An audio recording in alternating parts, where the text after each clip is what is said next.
Hi everyone, welcome back to Stamp with Anna, and today I'm going to show you another card that we made at card class using the acrylic block as our stamp.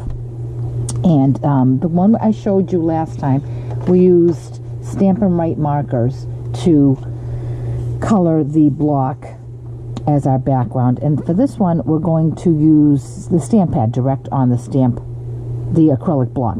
And this is just beautiful. I love this card. And I used the Sheltering Tree stamp set, which sadly is going to be retiring at the end of this catalog. I love that. It has some beautiful sentiments in it.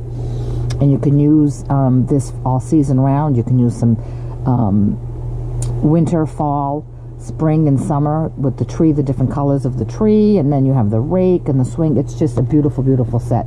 But that will be retiring, so get that while it's still available.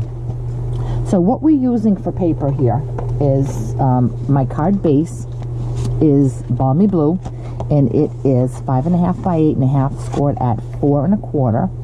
And then I have a piece of Whisper White and a tiny background piece of, a small background piece, excuse me, of soft suede.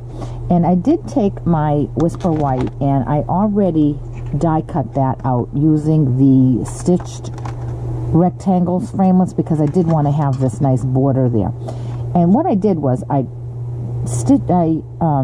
cut this out, and then I measured from here to here, and that determined the size of my mat. I do like a very thin mat, and this was in 16ths, so I'm not going to tell you about 16ths because I know it just causes anxiety. So after you decide what size you want to cut your rectangle out, measure it, and then just add your 1/4 of an inch or 1/8 of an inch on both sides so that you can get a nice mat. Or if you like a thick mat, you would use something thicker. If you don't like to mat, that's fine as well. This is just the way that I chose to go. And I'm going to bring in my Pierce mat because I do need some cushion underneath my project. So what I'm going to do is I have the Stampin' Up! E-block, which is the perfect size for this. And like I did with the other card, I did leave some space down here. Over here I stamped it, but over here I just wanted that space so that I could tie my rope on it. So I'm going to bring in my 2 stamp pads, and this was actually the first time I used this new soft sea foam, and I really, really like it. When you look at the cover of it, it looks really, really faint. So I don't know, maybe that's why I steered away from it, but when I used it, oh my goodness, I absolutely loved it. So what I'm going to do is I'm going to take this and I'm going to use this horizontally so that I get coverage for the whole, on the whole block. If you're using a block that's larger than that, you do want to be careful because you will have clear lines, border lines, and I didn't like that look. So what I'm going to do is I'm going to take my stamp pad, and probably a little more than halfway up, I'm going to just ink my acrylic block, okay? And I can see that I have coverage from all sides, okay? So I'm going to put that aside, and I'm going to come in with the Balmy Blue for my sky. And again, this Balmy Blue looks really, really light, but when you use it, it is just a tiny bit darker than that. So I'm going to open this one up. And now I want my Balmy Blue to meet my sea foam there. And again, I'm going to use my stamp pad horizontally. And I'm going to hold this up so I can see it. And I'm going to just line my Balmy Blue up where it meets my sea foam, and I'm going to press and lift. And I did get coverage on my whole block, which is exactly what I wanted. Now with my spritzer, I'm going to bring my paper in. With my spritzer, I'm going to just give it a little spritz. I don't want it to get saturated because then I have to wait for my paper to dry, but I do want to spritz it so that I get a different look on my ink. You can certainly do it without spritzing, and you just get a different look. So I'm going to just give it a quick spritz, and I'm going to bring it back in, and I'm going to make sure I have the sky on the top, and I'm going to bring it up nice and close to my edge here. Make sure my paper is straight. I'm going to come down, centered side to side, and just lay it down. And as you press down, you can see where the ink is transferring from the block to your paper. Now, sometimes when you do this, you can press and press and press, and then when you lift it, you will end up having little empty spots like you can see here. But I think that just adds to the beauty of it. It makes it look nice and watercolored. Okay, so I think I've pressed nicely. And now I'm going to lift this up, and hopefully I have a beautiful image. And I do, and I have quite a bit of white, and that's fine with me. I do not mind that at all. So what I'm going to do now is I'm going to stamp on this. And I have, from the sheltering tree, I used the Thinking of You and the tree. And I'm going to stamp my sentiment down the bottom here, excuse me, up here. I guess I should probably put my tree in first, right?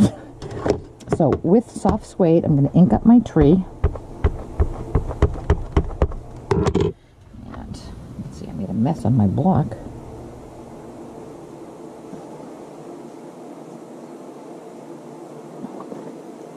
And I'm going to put my tree up towards the left, top left.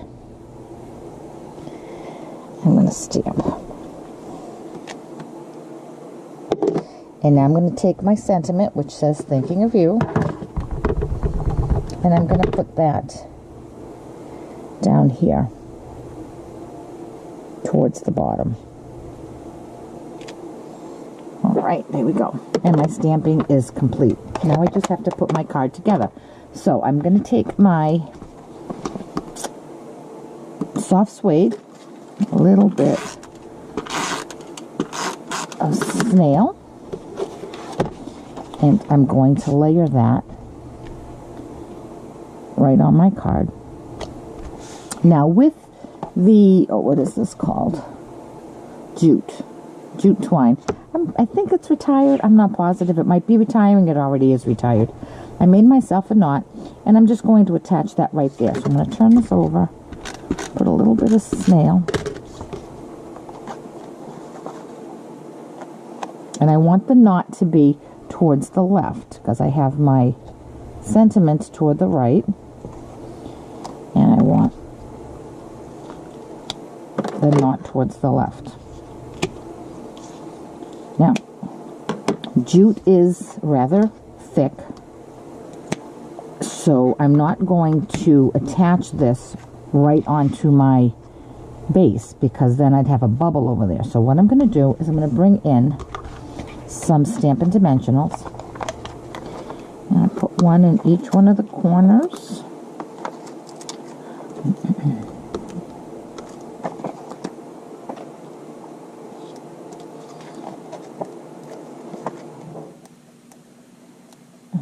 Peel that backing off.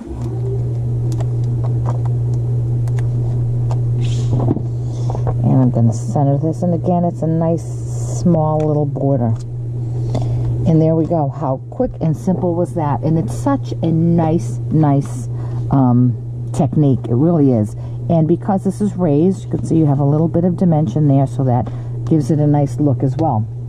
So again, this is the one we did using stamp pad to acrylic block, and this is one I did using Stampin' Right marker to the block. And then let me show you just a couple more samples that I did. This one is from a stamp set that's retired. I think it was called You've Got This.